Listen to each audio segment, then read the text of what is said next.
anya, meron tayong facts. Binanggit din ng First Lady na galing din siya sa pribadong sektor at babalik din daw siya dito pagkatapos ng termino ng Pangulo.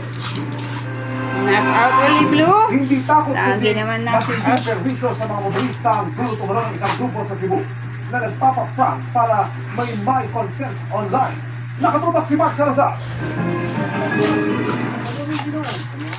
Nakabalot pa ng puting tela ang babaeng ito nang damputin siya ng mga tanod sa Mano. barangay ng Sur, Bogo City, Cebu.